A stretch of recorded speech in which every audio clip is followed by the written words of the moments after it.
നീയൊക്കെ താലി. അന്ന് പതിവിലും കൂടുതൽ ഉത്സാഹത്തോടെയായിരുന്നു ശ്രീനന്ദ കോളേജ് കോമ്പൗണ്ടിലേക്ക് കാലെടുത്തു വെച്ചത്. മറ്റൊന്നും കൊണ്ടല്ല, ഇന്നു മുതലാണ് പാർവതി പഴയതുപോലെ ക്ലാസ്സിൽ വന്നു തുടങ്ങുന്നത്. അതിന്റെ ഒരു സന്തോഷം ശ്രീനന്ദയുടെ മുഖത്തു നിന്നും വായിച്ചറിയാൻ കഴിയുമായിരുന്നു. ശ്രീനന്ദ അകത്തേക്ക് കയറിയതും പിന്നിൽ നിന്നൊരു വിളി കേട്ടു. ശ്രീ. മറ്റാരുമായിരുന്നില്ല, ഇത് പാർവതിയായിരുന്നു. പെട്ടെന്ന് പാർവതിയെ കണ്ടതും ശ്രീനന്ദ ഓടിച്ചെന്ന് അവളെ കെട്ടിപ്പിടിച്ചു. എന്റെ പാറു, സത്യം പറയാലോ, ഇപ്പോഴാണ് എനിക്കൊന്ന് ആശ്വാസമായത്. ഇത്രയും ദിവസം നീ ഇല്ലാതെ ഈ കോളേജിൽ. ഓ, എനിക്കിനി ഒരിക്കൽ കൂടി അങ്ങനൊന്നും ചിന്തിക്കാൻ പോലും കഴിയുന്നില്ല. എന്റെ മോളെ, നീയില്ലാതെ ഞാനിവിടെ എന്തുമാത്രം പേടാപ്പാട് പെട്ടെന്നോ. ശ്രീനന്ദ കഴിഞ്ഞുപോയ ദിവസങ്ങളുടെ ഓർമ്മയിൽ പറഞ്ഞു. അതിനെന്താ, ഇനി നീ വിഷമിക്കണ്ട, ഞാൻ വന്നല്ലോ. അതൊക്കെ പോട്ടെ, നീ എങ്ങനെയാ വന്നേ? ശ്രീനന്ദ പാർവതിയോട് ചോദിച്ചു. എന്റെ അച്ഛൻ കൊണ്ടുവിട്ടു. ഏട്ടനെ ഞങ്ങൾ ഇവിടുത്തെ ഹോസ്പിറ്റലിലേക്ക് ഷിഫ്റ്റ് ചെയ്തു. ഞാൻ നിന്നോട് പറഞ്ഞില്ലേ, ഏട്ടൻ ഒരു 1 വീക്കെങ്കിലും ഹോസ്പിറ്റലിൽ കിടക്കണമെന്ന് ഡോക്ടർ പറഞ്ഞത്.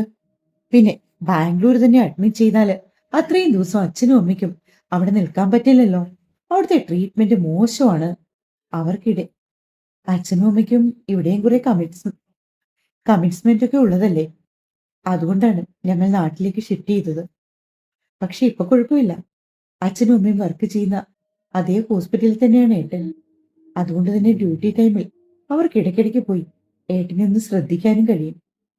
പിന്നെ എന്താവശ്യമുണ്ടെങ്കിലും നഴ്സുമാരുണ്ടല്ലോ അടുത്ത്. പാർവതി ആശ്വാസത്തോടെ പറഞ്ഞതും ശ്രീനന്ദിക്കും അല്പം സമാധാനം തോന്നി. വാ, നമുക്ക് അകത്തേക്ക് പോകാം. നീയില്ലാത്ത ദിവസങ്ങളിൽ ഒരുപാട് പഠിപ്പിച്ചു. കുഴപ്പമില്ല, നോട്ട്സൊക്കെ ഞാനും കൂടി ചേർന്ന് എഴുതിത്തരാം. ശ്രീനന്ദ പാർവതിയെ ആശ്വസിപ്പിക്കും പോലെ പറഞ്ഞു. ഇരുവരും ക്ലാസ്സിലേക്ക് കയറി. പാർവതി കുറച്ച് ദിവസങ്ങളായി വരാത്തത് കൊണ്ട് തന്നെ കുട്ടികളെല്ലാവരും കൂടി അവൾക്കരികിലേക്ക് ചെന്നു. ശ്രീനന്ദയും ടീച്ചേഴ്സും പറഞ്ഞ് എല്ലാവരും അറിഞ്ഞിരുന്നു പാർവതിയുടെ ചേട്ടന് ആക്സിഡന്റ് ആയിരുന്നു എന്നൊക്കെ. എല്ലാവരും അവളോട് ചേട്ടന്റെ സുഖവിവരമൊക്കെ അന്വേഷിച്ച് ഫസ്റ്റ് ബെൽ അടിച്ചപ്പോഴേക്കും അവരവരുടെ സീറ്റിലേക്ക് പോയിരുന്നു. കുറച്ച് ദിവസം കൂടി വന്നതുകൊണ്ട് തന്നെ പാർവതിക്ക് ക്ലാസ്സിൽ പഠിപ്പിക്കുന്ന കാര്യങ്ങളൊന്നും പ്രത്യേകിച്ച് മനസ്സിലായില്ല. മറ്റൊന്നും കൊണ്ടല്ല, അവൾക്കൊരു കണ്ടിന്യൂഷൻ കിട്ടാത്തതിന്റെ പ്രോബ്ലമാണ്. പാർവതി കിളി പോയതുപോലെ ഇരിക്കുന്നത് കണ്ടതും ശ്രീനന്ദ അവളുടെ കയ്യിൽ തട്ടി. ഇന്റർവെൽ ടൈമിൽ ഞാൻ ഇതെല്ലാം നിനക്ക് പറഞ്ഞു തരാം. നിനക്ക് വേണ്ടി ഞാൻ കുറച്ച് പോയിന്റ്സ് ഒക്കെ പ്രിപ്പയർ ചെയ്ത് വെച്ചിട്ടുണ്ട്. അതുകൂടി നോക്കിയാല് നിനക്ക് പെട്ടെന്ന് കഴിഞ്ഞ ദിവസങ്ങളിലെ പോർഷൻസ് എല്ലാം മനസ്സിലാകും. ശ്രീനന്ദ തികഞ്ഞ ആത്മാർത്ഥതയോടെ പറഞ്ഞപ്പോ പാർവതി അവളെ അലിവോടെ നോക്കി. എത്രയൊക്കെ പറഞ്ഞാലും ജീവിതത്തിൽ ആരൊക്കെ തന്നെ സ്നേഹിച്ചു എന്ന് പറഞ്ഞാലും ഈ ഒരുവിൽ തരുന്ന സ്നേഹത്തിനും കരുതലിനും പകരമാവോ അത്? പാർവതി മനസ്സുകൊണ്ട് ചിന്തിച്ചു. സാധാരണ ദിവസങ്ങളിൽ ഇന്റർവെൽ ടൈമിൽ രണ്ടുപേരും വാഷ്റൂമിലൊക്കെ പോയി പുറത്തൊക്കെ കുറെ നേരം ചുറ്റിത്തിരിഞ്ഞ് ബെല്ലടിക്കുമ്പോഴാണ് ക്ലാസ്സിലേക്ക് വന്നിരുന്നത്. എന്നാൽ ഇന്ന് അതുപോലെ ആയിരുന്നില്ല. കൂടുതൽ സമയവും അവർ ക്ലാസ്സിൽ തന്നെ സ്പെൻഡ് ചെയ്തു.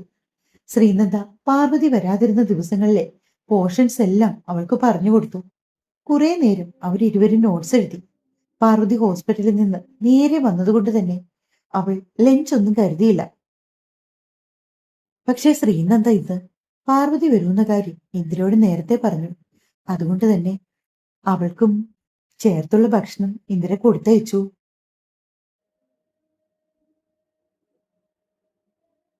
ലഞ്ച് ബ്രേക്കിനുള്ള ബെല്ലടിച്ചതും പാർവതി പറഞ്ഞു, നമുക്ക് ക്യാൻറ്റീനിലേക്ക് പോയാലോ? നീ നിന്റെ ഫുഡ് എടുത്തോ? ഞാൻ ഇന്നൊന്നും കൊണ്ടുവന്നില്ല. അതിനെന്താ ക്യാൻറ്റീനിലേക്ക് പോകുന്നേ? നിനക്ക് കൂടെയുള്ളത് ഞാൻ കൊണ്ടുവന്നിട്ടുണ്ട്. അമ്മ നിനക്കും ചേർത്തുള്ള ഭക്ഷണം തന്നയച്ചു. ശ്രീനന്ദ പറഞ്ഞതും പാർവതി അവളെ കണ്ണെടുക്കാതെ നോക്കി.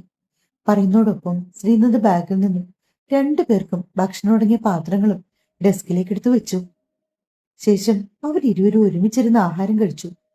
ഇനിയിപ്പോ ഏട്ടനെ വീട്ടിലേക്ക് കൊണ്ടുവരും വരുതേ. തൽക്കാലം നിനക്കുള്ള ഫുഡ് ഞാൻ എത്തിക്കാട്ടോ.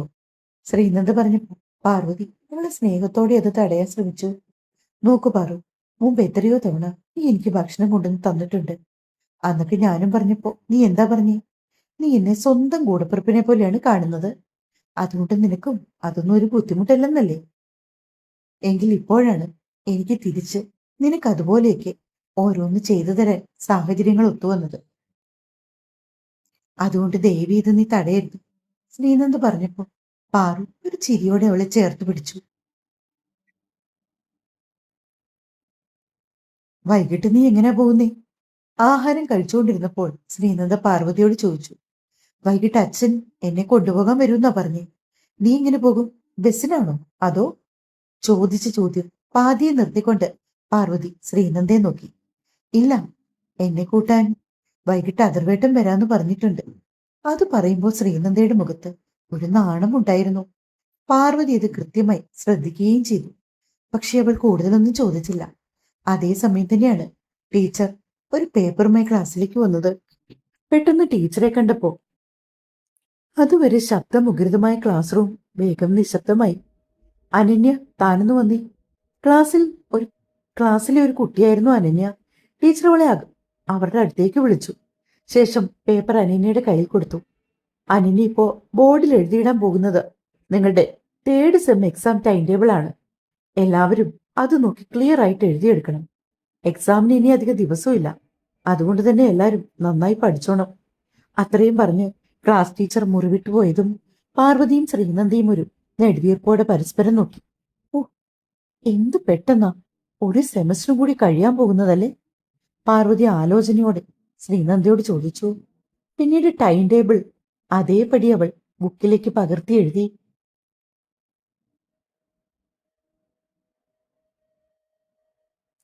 വൈകുന്നേരത്തെ ലാസ്റ്റ് ബെൽ അടിച്ചപ്പോൾ ശ്രീനന്ദയും പാർവതിയും ഒന്നിച്ചായിരുന്നു പുറത്തേക്ക് പോയത്. പാർവതിക്ക് പകർത്തി എഴുതാൻ വേണ്ടി ശ്രീനന്ദയുടെ കുറിച്ച് ബുക്കുകൾ അവൾ കൊടുത്തു വിടുകയും ചെയ്തു. നാളെയും മറ്റന്നാളും സാറ്റർഡേ ആൻഡ് സൺഡേ ആയതുകൊണ്ട് തന്നെ അവൾക്ക് ഇഷ്ടം പോലെ സമയം കിട്ടും നോട്ടുകളൊക്കെ എഴുതി തീർക്കാൻ. പാർവതിയുടെ 1-2 ബുക്കുകൾ ശ്രീനന്ദയും വാങ്ങി. അവൾക്കും സമയം കിട്ടും പോലെ എഴുതി കൊടുക്കാന്ന് പറഞ്ഞു.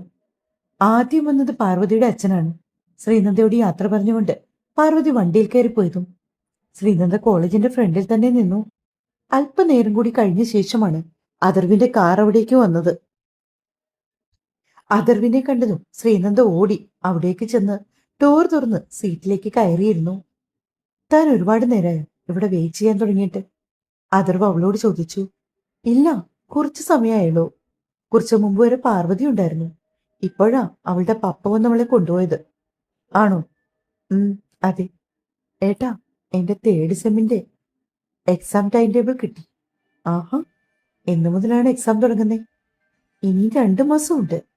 2 മാസം ഉണ്ടെന്ന് കരുതി പ്രിപ്പറേഷൻസ് ഒന്നും പിന്നത്തേക്ക് വെക്കണ്ട. കഴിവതും നേരത്തെ തന്നെ പഠിച്ചു തുടങ്ങിക്കോളൂ. അഥർവ് പറഞ്ഞപ്പോ ശ്രീനന്ദ തലയാട്ടി. തനിക്ക് എന്തെങ്കിലും വാങ്ങാനുണ്ടോ? പോകും വഴി അഥർവ് ശ്രീനന്ദയോട് ചോദിച്ചു.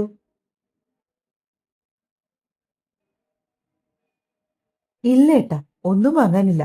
നമുക്ക് നേരെ വീട്ടിലേക്ക് പോകാം. അങ്ങനെ അല്പസമയത്തിന് ശേഷം അവരുടെ കാറ് വീടിന് മുറ്റത്തേക്കെത്തി. ആ സമയം ഗാർഡനിൽ ചെടി നനച്ചുകൊണ്ടിരിക്കുന്ന ഇന്ദ്രയ്ക്കൊപ്പം നിൽക്കുകയാണ് ആര്യൻകുട്ടൻ. ശ്രീനന്ദ ബാഗുമായി നേരെ പോയത് ഗാർഡനിലേക്കാണ്. അവൾ ഓടിച്ചെന്ന് ആര്യൻകുട്ടനെ കെട്ടിപ്പോണ. എങ്ങനെയുണ്ട് ആര്യൻകുട്ട, പനിയൊക്കെ പോയോ? ചോദിക്കുന്നതോടൊപ്പം അവൾ കുഞ്ഞിന്റെ നെറ്റിയിലും കഴുത്തിലുമൊക്കെ കൈ തൊട്ട് നോക്കുന്നുണ്ടായിരുന്നു. ഗാർഡനിൽ നിൽക്കുന്ന ആര്യൻകുട്ടന്റെ അടുത്ത് മുട്ടുകുത്തി ഇരിക്കുവാണ് ശ്രീനന്ദ. ആന്റി, ഇപ്പൊ ഞാൻ ഓക്കെയായി, അവൻ കൊഞ്ചിക്കൊണ്ട് ശ്രീനന്ദയോട് പറഞ്ഞു. ശ്രീനന്ദ അവന്റെ മുഖം കൈക്കുമ്പിളിൽ എടുത്തുകൊണ്ട് പതിയെ ആ നെറ്റിയിലേക്ക് ചൂണ്ടി ചേർത്തു. എന്നിട്ട് തന്റെ കയ്യിൽ കരുതിയ ഡയറി മിൽക്ക് അവനും കൊടുത്തു. അതേസമയം തന്നെയാണ് അഥർവ് അവിടേക്ക് വന്നത്. ആര്യൻ, പനിയൊന്ന് കുറഞ്ഞെന്ന് കരുതി ഓടിച്ചാടി കളിക്കാനൊന്നും നിൽക്കണ്ട കേട്ടോ. പെട്ടെന്ന് ടയേർഡായി പോകുമോൻ. അതുകൊണ്ട് മാക്സിമം ഈ 2 ദിവസം റെസ്റ്റ് എടുക്കണം. അതിനുശേഷം മൺഡേ മുതൽ സ്കൂളിൽ പോയി ഫ്രണ്ട്സിന്റെ കൂടെയൊക്കെ അടിച്ചു പൊളിക്കാം കേട്ടോ. അഥർവ് അതും പറഞ്ഞ് ആര്യനെയും കൂട്ടി അകത്തേക്ക് പോയി. ശ്രീനന്ദ അപ്പോഴും ഇന്ദിരയ്ക്കടുത്തേക്ക് നിന്നു. എങ്ങനെയുണ്ടായിരുന്നു ഇന്നത്തെ ക്ലാസ്സൊക്കെ? നന്നായിരുന്നമ്മേ. ഇന്ന് ഞങ്ങൾക്ക് ടൈം ടേബിൾ കിട്ടി. 3rd സെമസ്റ്റർ എക്സാമിന് വേണ്ടിയുള്ളതാണോ? എന്നത്തേക്കാണ് എക്സാം? എക്സാമിന് ഇനി 2 മാസം സമയമുണ്ട്. പക്ഷേ മോളതൊന്നും ചിന്തിക്കേട്ടാ. ഇപ്പോഴേ തൊട്ട് തന്നെ പഠിച്ചു തുടങ്ങിക്കോ. അല്ലെങ്കിൽ പിന്നെ ആ സമയമാകുമ്പോ എന്തെങ്കിലും അസൗകര്യങ്ങളൊക്കെ വന്നാൽ നമുക്കത് കൂടുതൽ ടെൻഷൻ ഉണ്ടാക്കും. ഇന്ദിര പറഞ്ഞു.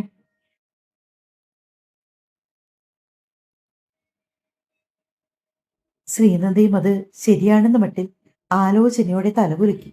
ശ്രീനന്ദ നേരെ അവളുടെ റൂമിലേക്ക് പോയി ബാഗൊക്കെ വെച്ച് യൂണിഫോം ഒക്കെ മാറിയ ശേഷം കുളിച്ച് ഫ്രഷായി. മുടിയിലെ വെള്ളമെല്ലാം തോർത്തി മുടി കൊളിപ്പിന്നൽ പിന്നെ ഇട്ടുകൊണ്ട് നെറ്റിയിൽ ഒരു ചെറിയ കറുത്ത പൊട്ട് മാത്രം തൊട്ട് അധികം ചമയങ്ങളൊന്നുമില്ലാതെ താഴേക്ക് നടന്നു. ഇന്ദിരാസമയം അടുക്കളയിൽ എന്തോ ചെയ്തുകൊണ്ടിരിക്കുകയാണ്. താഴേക്കുള്ള പടികൾ ഇറങ്ങി വരുന്ന ശ്രീനന്ദയുടെ ശ്രദ്ധ ഒരു വേള ലിവിംഗ് റൂമിലേക്ക് നീണ്ടു. അവിടെ അഥർവും ആര്യനും ഉണ്ട്. അവർ രണ്ടാളും കാര്യമായി എന്തൊക്കെയോ സംസാരിക്കുന്നുണ്ട്. അതുകൊണ്ട് തന്നെ ശ്രീനന്ദ നേരെ ഇന്ദിരയ്ക്കടുത്തേക്ക് ചെന്നു. അവൾ വെറുതെ അവരുടെ നേരിതിന്റെ തുമ്പിൽ പിടിച്ച് അവർക്കടുത്തായി തന്നെ നിൽക്കുകയാണ്. എന്താണ്, എന്തെങ്കിലും പറയാനുണ്ടോ? ഇന്ദിര ചോദിച്ചു. അതെ അമ്മേ, പാർവതിയില്ലേ? ശ്രീനന്ദ പറഞ്ഞു തുടങ്ങിയപ്പോഴേ ആളെ മനസ്സിലായതുപോലെ ഇന്ദിര തലകുലുക്കി. ആ, ഞാനത് ചോദിക്കാൻ വിട്ടുപോയി. ആ കുട്ടി ഇന്ന് കോളേജിൽ വന്നിരുന്നോ? വന്നമ്മേ. അവിടെ ഏട്ടനെ ഇവിടെയുള്ള ഹോസ്പിറ്റലിലേക്ക് ഷിഫ്റ്റ് ചെയ്തു. ആണോ? ശോ, കഷ്ടായി പോയില്ലേ? ഇന്ദിര ശ്രീനന്ദയോടായി പറഞ്ഞു.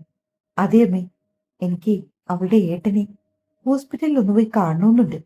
അതിനെന്താ, അത് നല്ലതല്ലേ? അതല്ലമ്മേ, അതർവേട്ടനോട് അമ്മയൊന്ന് പറയാമോ അതേപ്പറ്റി? ശ്രീനന്ദ അത് പറഞ്ഞുകൊണ്ടിരുന്ന അതേ നേരത്തെ തന്നെയാണ് അതർവ് ലിവിംഗ് റൂമിൽ നിന്നും അല്പം വെള്ളം കുടിക്കാനും അടുക്കളയിലേക്ക് വന്നത്. ഡൈനിങ് ടേബിളിൽ ഇരുന്ന ജഗ്ഗിലും വെള്ളമില്ലാത്തതിനാൽ തന്നെ അവൻ ആ ജഗ്ഗും കയ്യിലെടുത്തുകൊണ്ടാണ് അടുക്കളയിലേക്ക് വന്നത്. ശ്രീനന്ദ ഇന്ദിരയ്ക്ക് നേർക്ക് നോക്കി നിന്നുകൊണ്ട് സംസാരിക്കുന്നതിനാൽ തന്നെ അതർവ് വന്ന് പിന്നെ നിൽക്കുന്ന കാര്യമൊന്നും അവൾ കണ്ടിരുന്നില്ല. ആഹാ, നീ എന്താ ഇവിടെ? എന്തേലും വേണോ? അതർവിനെ കണ്ടതും ഇന്ദിര ചോദിച്ചു. വെള്ളമില്ല അവിടെ, അവൻ രണ്ടു വാക്കിൽ മറുപടി പറഞ്ഞു. ശ്രീനന്ദ പെട്ടെന്ന് തിരിഞ്ഞ് അതർവിനെ നോക്കി. അവന്റെ മുഖത്താണെങ്കിൽ പതിവ് ചിരിയോ സന്തോഷമോ ഒന്നുമില്ല, ഒരു വല്ലാത്ത ഭാവം. അത് കാണുക അവൾക്ക് ഒരു വല്ലായ്മ തോന്നി. കാര്യം എന്തെന്നറിയാതെ ശ്രീനന്ദയുടെ മനസ്സ് വിഷമിച്ചു. അവൾ പതിയെ ലിവിംഗ് റൂമിലേക്ക് നടന്നു. ഏട്ടാ, ആ കുട്ടിയുടെ കൂട്ടുകാരിയുടെ ബ്രദറിനെ ഇവിടെ ഏതോ ഒരു ഹോസ്പിറ്റലിൽ അഡ്മിറ്റ് ചെയ്തിട്ടുണ്ട്. അവൾക്ക് ആ പയ്യനെ ഒന്ന് പോയി കാണണമെന്ന്. അടുത്ത കൂട്ടുകാരല്ലേ, നീ അവളെ ഒന്ന് കൊണ്ടുപോടാ. ഇന്ദിരയുടെ വായിൽ നിന്ന് അതുകൂടി കേട്ടതോടെ അഥർവിന്റെ ദേഷ്യം അതിന്റെ ഉച്ചയിലെത്തി. എങ്കിൽ പിന്നെ അവൾക്ക് അതിനോട് വാതുറന്ന് പറയരുതോ? അത്ര മാത്രമേ അവൻ ചോദിച്ചുള്ളൂ. ഇന്ദിര തുടർന്ന് എന്തെങ്കിലും പറയുന്നതിനു മുമ്പ് ദേഷ്യത്തോടെ അവൻ മുറിയിലേക്ക് പോയി കഴിഞ്ഞിരുന്നു. ശ്രീനന്ദ കുറെ സമയം ആര്യനൊപ്പം TV കണ്ടുകൊണ്ട് ആ ലിവിംഗ് റൂമിൽ തന്നെയിരുന്നു. അപ്പോഴാണ് ഇന്ദിര അവിടേക്ക് വന്നത്. ആഹാ, നല്ല ആളാ. എക്സാമിന്റെ ടൈം ടേബിൾ കിട്ടിയിട്ട് ഇവിടെ TVയും കണ്ടിരിക്കുവാണോ? പോയിരുന്നു പഠിക്ക്. നാളെ ശനിയും ഞായറും മറ്റന്നാൾ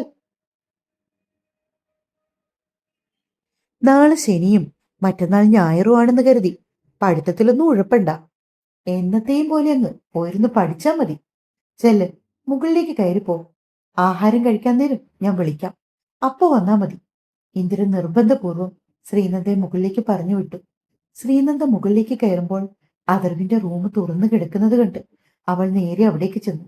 അഥർവ് ഫോണിൽ എന്തോ നോക്കിക്കൊണ്ട് നിൽക്കുവാണ് അവിടെ. അവന്റെ കയ്യിലൊരു ഫയലും ഉണ്ട്. ഏട്ടാ, അഥർവ് തന്നെ കണ്ടിട്ടും കാണാത്തതുപോലെ നിൽക്കുന്നുവെന്ന് തോന്നിയതും ശ്രീനന്ദ അവനെ മെല്ലെ വിളിച്ചു. എന്താ? പതിവിലും കനമുണ്ടായിരുന്നു അവന്റെ ശബ്ദത്തിന്. ശ്രീനന്ദയ്ക്ക് മനസ്സിലൊരു വല്ലായ്മ പടർന്നു. എന്തു പറ്റിയേട്ടാ? സംസാരത്തിനൊക്കെ ഒരു വ്യത്യാസം പോലെ. ഏട്ടൻ ഓക്കെയല്ലേ? ഞാൻ ഓക്കെയാണ് ശ്രീനന്ദ, എനിക്ക് യാതൊരു കുഴപ്പങ്ങളുമില്ല. എനിക്ക് തന്നോടാണ് ചോദിക്കാനുള്ളത്. താൻ എന്തിനാണ് പാർവതിയുടെ ബ്രദറിനെ ഹോസ്പിറ്റലിൽ പോയി കാണുന്നതിന് അമ്മയോട് പറഞ്ഞത് എന്നോട് പറയിപ്പിക്കുന്നത്? തനിക്ക് എന്തെങ്കിലും കാര്യങ്ങൾ പറയാനുണ്ടെങ്കിൽ അത് ഡയറക്റ്റ് എന്നോട് പറഞ്ഞൂടെ? വെറുതെ എന്തിനാണ് അമ്മയെ കൂടി ഇതിലേക്ക് ഇൻവോൾവ് ചെയ്യിപ്പിക്കുന്നത്? നമുക്കിടയിൽ കാര്യങ്ങൾ സംസാരിക്കാൻ ഒരു മീഡിയേറ്ററിന്റെ ആവശ്യമുണ്ടെന്ന് ശ്രീനന്ദയ്ക്ക് തോന്നുന്നുണ്ടോ? ഒരു നിമിഷം എന്തു പറയണമെന്നറിയാതെ നിന്നുപോയി ശ്രീനന്ദ. അപ്പോഴാണ് അവളും അതേപ്പറ്റി ചിന്തിച്ചത്. ഏട്ടാ, ഞാൻ അങ്ങനൊന്നും കരുതിയില്ല. ഞാൻ പെട്ടെന്ന് ശ്രീനന്ദ എന്തു പറയണമെന്നറിയാതെ വാക്കുകൾക്കായി പരതി. ശ്രീനന്ദയ്ക്ക് ഇപ്പോഴും പൂർണ്ണ മനസ്സോടെ എന്നെ ഭർത്താവായി അംഗീകരിക്കാൻ കഴിഞ്ഞിട്ടില്ല. അതല്ലേ യാഥാർത്ഥ്യം? അഥർവ് രൂക്ഷമായി അവളുടെ മുഖത്തേക്ക് നോക്കി ചോദിച്ചതും ഞൊടിയിടയിൽ തന്നെ അവളുടെ മിഴികൾ നിറഞ്ഞുപോയി. കണ്ണീര് കലർന്ന അവളുടെ മിഴികൾ കണ്ടതും അഥർവും ചെറുതായിട്ടൊന്ന് പതറി. എങ്കിലും അവൻ അവളുടെ മുഖത്തേക്ക് മിഴികൾ ഉറപ്പിച്ച് അങ്ങനെ നിന്നു. എന്താ ഏട്ടാ ഇങ്ങനെയൊക്കെ പറയുന്നത്? ഞാൻ ഞാൻ അങ്ങനെയൊന്നും കരുതിയിട്ടില്ല. പിന്നെ എന്തിനാണ് പാർവതിയുടെ ഏട്ടനെ കാണാൻ പോകാൻ വേണ്ടി താൻ എന്നോട് പറയാതെ നേരിട്ട് അമ്മയെ കൊണ്ട് പറയിപ്പിച്ചത്? എന്തോ എന്നോട് നേരിട്ട് പറഞ്ഞാൽ ഞാൻ സമ്മതിക്കില്ലെന്ന് തനിക്ക് തോന്നിയോ? അങ്ങനല്ല ഏട്ടാ. അന്ന് അന്ന് നമ്മൾ മാളിൽ വെച്ച് പോയപ്പോൾ പാർവതി അവളുടെ ഏട്ടനെയും കണ്ടില്ലേ? അന്നെന്തോ ഏട്ടന് പ്രവീണേട്ടനോട് ഒരു താല്പര്യമില്ലാത്തതുപോലെ എനിക്ക് തോന്നി. അതുകൊണ്ട് ഞാനായിട്ട് പറഞ്ഞാൽ ഏട്ടൻ സമ്മതിച്ചില്ലെങ്കിലോ എന്ന് കരുതിയാണ് ഞാൻ അമ്മയോട് അതേപ്പറ്റി സൂചിപ്പിച്ചത്. കൊള്ളാം. താൻ എന്നെ അത്രേ മനസ്സിലാക്കിയിട്ടുള്ളൂ അല്ലേ? അതർവ് ചോദിച്ചതും ശ്രീനന്ദ വീണ്ടും ആശയക്കുഴപ്പത്തിലായി. ഏട്ടാ, റിയലി സോറി. ഞാൻ ഞാൻ മനസ്സ് വിഷമിപ്പിക്കാൻ വേണ്ടി പറഞ്ഞതല്ല. ശ്രീനന്ദയുടെ കണ്ണിൽ നിന്നും കൂടുതൽ ശക്തിയില് കണ്ണുനീർ തുള്ളികൾ ഇറ്റിറ്റു വീഴുന്നത് കണ്ടതും അതർവിന് ഒരു വല്ലായ്മ തോന്നി. ഞാൻ തന്നെ വിഷമിപ്പിക്കാൻ വേണ്ടി ഒന്നും പറഞ്ഞില്ല. എന്തോ താൻ അങ്ങനെ അമ്മയോട് പറയുന്ന കേട്ട് എനിക്ക് വല്ലാതെ ഫീൽ ചെയ്തു. അവനത് പറഞ്ഞതും ശ്രീനന്ദ പെട്ടെന്ന് അവന്റെ കയ്യിൽ കയറി പിടിച്ചു. ഏട്ടാ പ്ലീസ്, എന്നെ തെറ്റിദ്ധരിക്കരുത്. ഞാൻ ഒരിക്കലും മനസ്സിൽ തെറ്റായിട്ടൊന്നും ചിന്തിച്ചിട്ടില്ല. അവൾ കരഞ്ഞുകൊണ്ടാണ് പറയുന്നത്. അത് കണ്ടതും അതർവ് വല്ലായ്മയോടെ അവളുടെ അടുത്തേക്ക് വന്ന് നിന്നുകൊണ്ട് അവളുടെ കണ്ണുനീർ തുടച്ചു മാറ്റി. എന്ത് പറഞ്ഞാലും കൊണ്ട് ഒരു കരച്ചില്. ഞാൻ പല പ്രാവശ്യം പറഞ്ഞിട്ടുണ്ട് ഇങ്ങനെ ആവശ്യമില്ലാത്ത കാര്യങ്ങൾക്ക് കരയരുതെന്ന്. തനിക്കിപ്പൊ പറഞ്ഞ കാര്യങ്ങൾ എന്നോട് കരയാതെ സ്ട്രോങ് ആയിട്ട് പറഞ്ഞാൽ എന്താ കുഴപ്പം? അതവിടെ തീരില്ലേ? വെറുതെ കരഞ്ഞു പിഴിഞ്ഞ് അതർവ് പറയുന്നതോടൊപ്പം തന്നെ അവളുടെ മിഴിനീര് പൂർണ്ണമായും തുടച്ചു മാറ്റി